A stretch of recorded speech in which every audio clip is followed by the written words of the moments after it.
Now I'd like to introduce Professor Magali Delmas, a professor of management at UCLA Anderson and the UCLA Institute of the Environment and Sustainability. Magali Delmas is also the faculty director for the Center for Impact at Anderson. Her research interests are primarily in the areas of business strategy and corporate sustainability, and she has written more than 90 articles, book chapters, and case studies on these themes.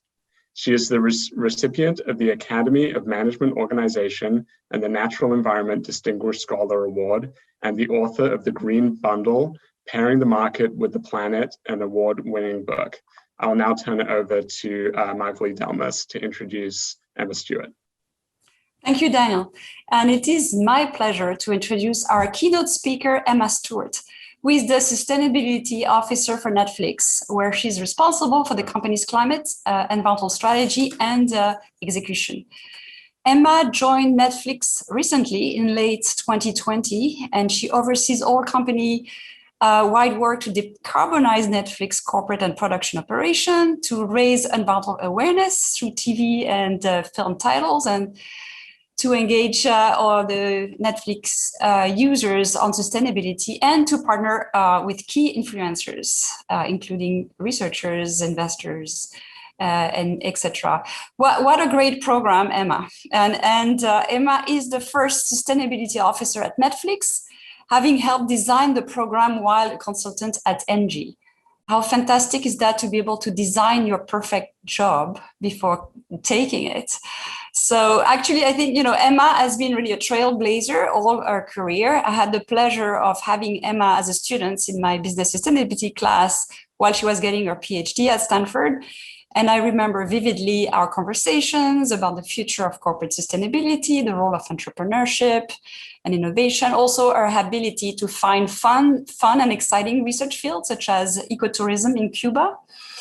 And so she's since worked to apply science-based solutions for sustainability in several key organizations. She worked at the Environmental Defense Fund, was a director for environmental research at the BSR Business for Social Responsibility, was a first mover fellow at the Aspen Institute, also the head of sustainability solutions at Autodesk, and director of urban efficiency and climate at the World Resources Institute. So in each of these positions, she brought a combination of expertise in science, strategy, and innovation to help develop practical solutions. For example, she was an architect of the first tools for setting science-based climate targets, which have been adopted by more than 900 companies. In this keynote, Emma will give us a short address and we'll discuss a career with environmental sustainability, their challenges, our successes, and how business leaders need to think about corporate sustainability.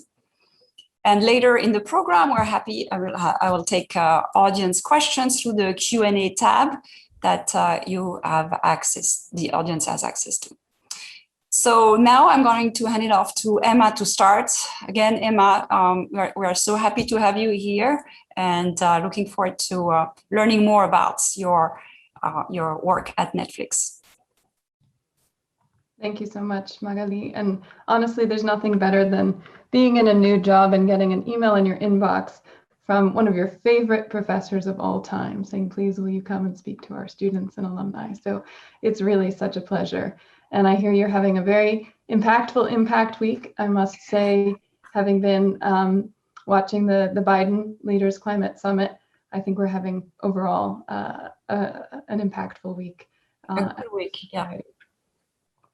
So with that, if we can bring up my slides, what I thought I would do is spend a little time talking about the work at Netflix in the past 6 months. And then I welcomed from Magali questions about what I've learned the hard way from a career in corporate sustainability and urban sustainability. And if you'll humor me, I might even share some of what I call the secret techniques of an entrepreneur, which came from a class I had the pleasure of teaching at both Stanford and Berkeley's business schools, a course called Entrepreneurship for Sustainability, driving environmental change through large organizations. So happy to talk through some of those secret or not so secret techniques as part of the discussion. So you're sharing your slide, Emma, right? I am not. Okay. I can. Shall I do that? I was told. Yeah, I think then you have control over it. Okay. I think you can share your screen. I think that's the best. I'll do that.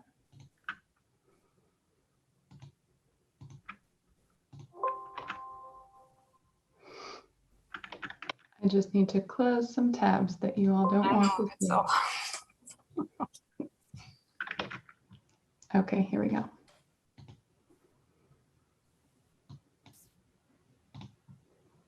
Great. Can you see those now? Yes. Excellent. So as Magali said, I started in October in-house at Netflix, and it's really been such a dream to get to build a program from scratch at a company like Netflix that can move fast, that is open to disruption, and certainly no stranger to it. But at the same time, quite frankly, was playing catch up, and we still are playing catch up in corporate sustainability. In contrast, some of our peers in the entertainment sector have had sustainability offices for years. Those in the technology sector, which we are often compared to by the press, have had sustainability offices for over a decade. And so we really wanted to do this well, to ground it all in science and to move quickly. But to do that, we had to look back in history. So I wonder how many of you in the audience realize, it's a surprise to many, just how long humanity has known about the science of climate change. It turns out, while it's often credited to a gentleman called John Tyndall out of the UK, it was actually a woman named Eunice Foote who discovered the greenhouse effect back in 1857. This is her greenhouse here. And she tested through different means the ways in which the rays of the sun would warm up the temperatures in her greenhouse. And what she found was that moist air warmed faster than cool air, and that carbon dioxide in particular was very powerful when warming that air. So that discovery ultimately led then to what we understand to be the first recognition publicly of the effect of fossil fuels in driving that greenhouse effect. This is a paper from New Zealand back in 1912 that talks about the strange weather that they had the prior year and the role that coal may or may not have played in driving that unusual weather. So once we understand the history, we now fast forward to the present. And unfortunately, where we find ourselves today is at an all-out emergency. Stabilizing the climate at no more than 1.5 degrees Celsius is at this point the single most urgent and all-encompassing, not just environmental, but frankly, humanitarian challenge in human history. When you think about the level of change that needs to happen just in the next decade to wean our economy off of climate warming gases, it really is revolutionary what we're talking about. But it's also necessary if we're to be successful in protecting natural resources and living things, including human beings, but not exclusive to human beings. It's fundamental to equity and inclusion. This is ultimately a question of who has access to the life support systems that we all rely upon and often don't think about nor pay for, like clean air or affordable food or stable weather. And unfortunately, the negative impacts of climate change disproportionately impact communities of color, younger generations, and women, which is perhaps why we see in survey after survey these communities stepping up and demanding more ambition. And then lastly, in a very myopic view of the world for Netflix, climate is deemed the most material topic to Netflix within the ESG rubric from the point of view of our investors and the rating agencies that assess us. Now, climate change often can feel a little elusive. You're talking about an odorless, invisible gas. And in some cases, by avoiding it, you're talking about the elimination of an action that would have emitted an odorless, invisible gas. What could be more intangible than that? So I like to bring it home and explain that actually climate action is the same as protecting nature, and protecting nature is the same as climate action.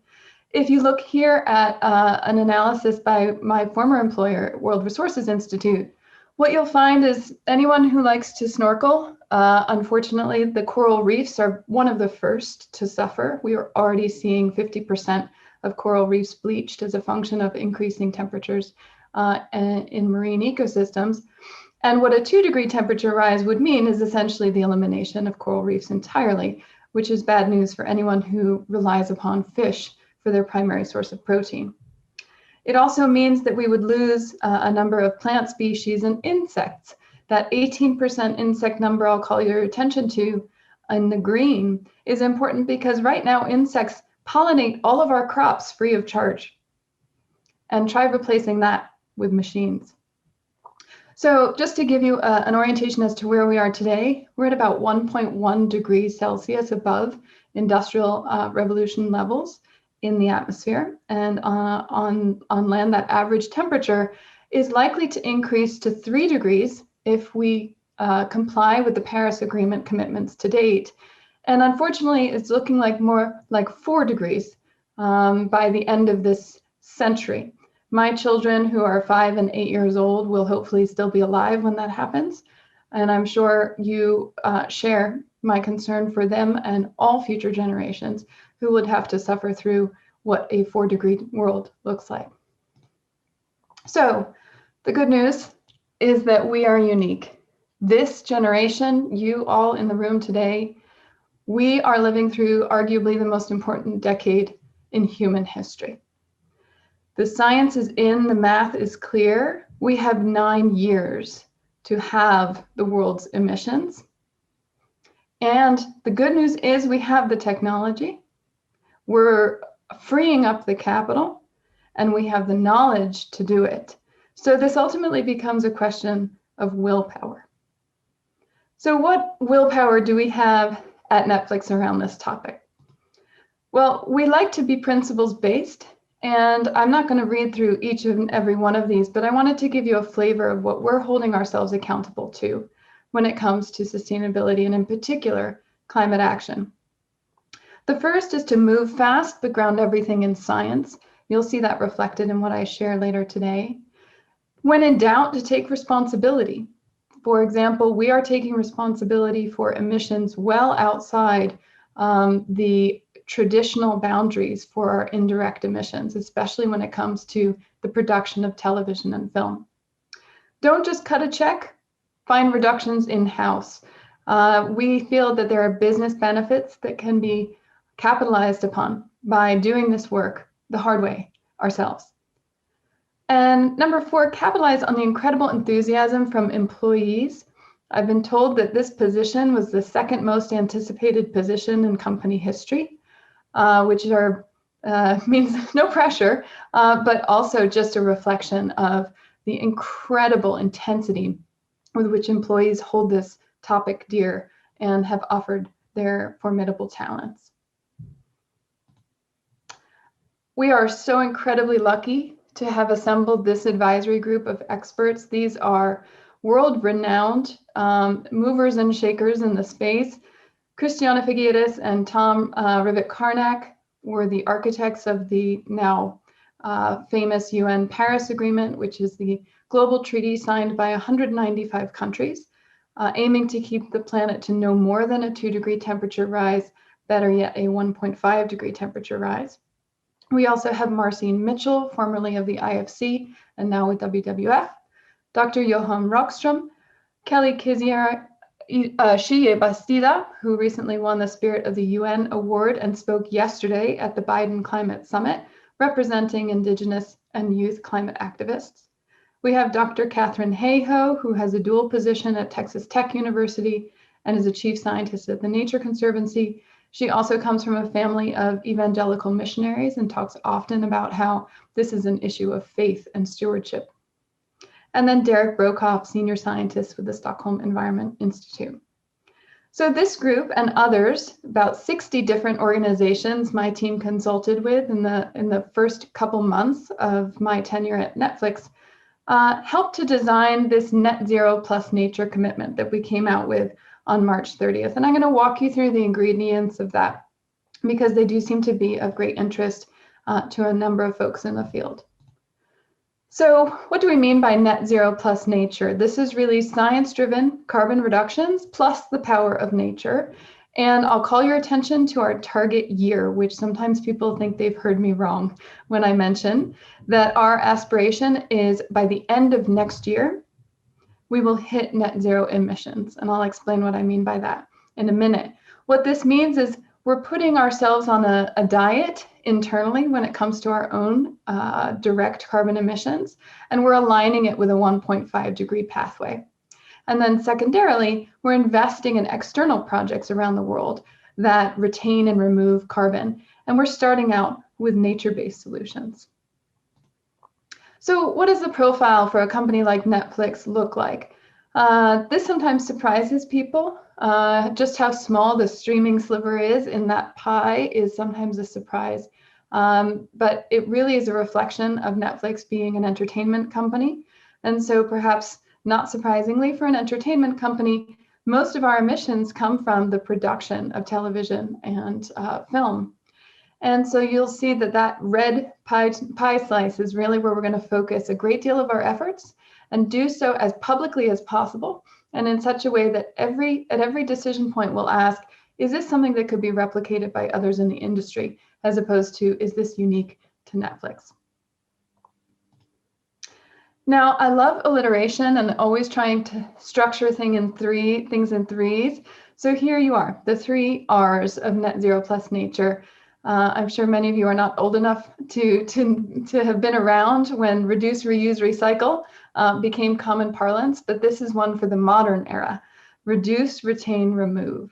So by reduce, we're aiming to do that in line with climate science, and that translates to about a 45% absolute reduction between now and 2030. That will bring our carbon emissions down. But of course, our direct internal emissions are a tiny sliver of our total emissions, including those from our supply chain. So to tackle the rest, what are called scope 3, we then move on to B, retain. Retain existing carbon storage in at-risk natural ecosystems. And then lastly, we balance this seesaw on that fulcrum point by removing carbon from the atmosphere, especially by regenerating natural ecosystems, which are some of the most cost-effective and have significant co-benefits. So let's take these quickly one by one.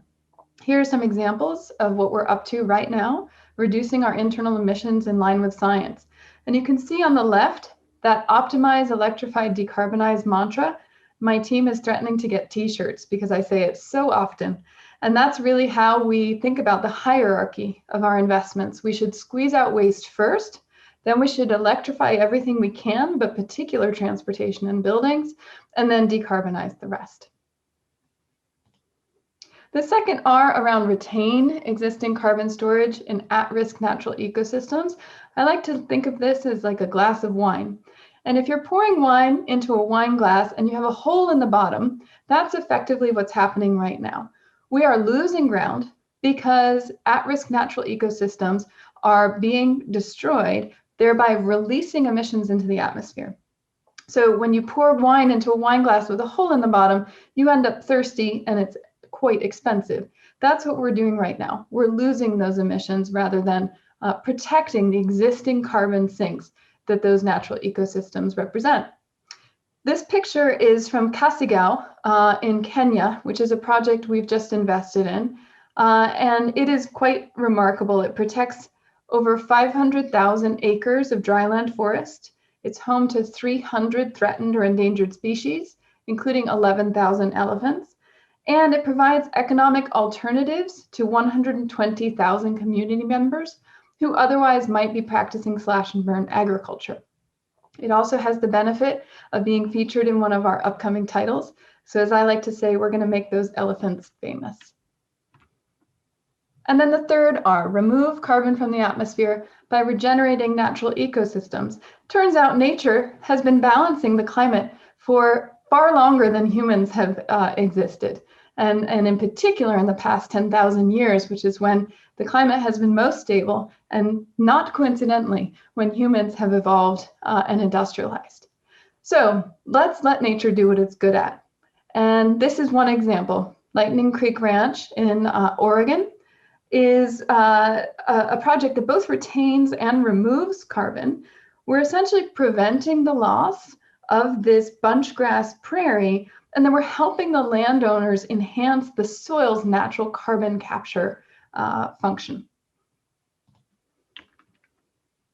And then lastly, moving on to what Netflix does best. We seek to entertain the world, and we feel that sustainability is an epic story, arguably the epic story of our time, and our creators are already telling it. In fact, in an analysis we ran just a couple months ago, we found that in 2020 alone, 160 million households, so think of how many people might be in a typical household, chose to watch at least one story on Netflix that helped our viewers better understand the issues, or importantly, highlighted hopeful solutions around sustainability. Some famous titles are Our Planet, which won numerous Emmy Awards, My Octopus Teacher, which is actually up for an Oscar this Sunday, and then you have classics like The Day After Tomorrow or Chasing Coral. So many of the artists that we work with are motivated by these stories, and we are seeking ways to better support them in doing so. One example of that is just this week at Biden's Leaders Summit on Climate. One of our upcoming titles was selected personally by President Biden and by Secretary John Kerry to be shown to the 40 world leaders who assembled to discuss the latest round of their national climate targets. And it coincides with the publication of a book by the authors featured in the title. The scientist is Dr. Johan Rockström, and he is joined by Sir David Attenborough, who narrates the piece. We were able to excerpt 10 minutes of this and have it shown to that audience, which is really quite an incredible stage for which this title could land. So I'll just close with a little cheat sheet, because I get asked often by folks at Netflix and outside of Netflix, well, that's all well and good for a public company, but what can I as an individual do? This is my favorite cheat sheet from our friends at RARE, a group of behavioral scientists who study the ways in which climate communications are effective and the ways in which, frankly, they really haven't been for so many years hence.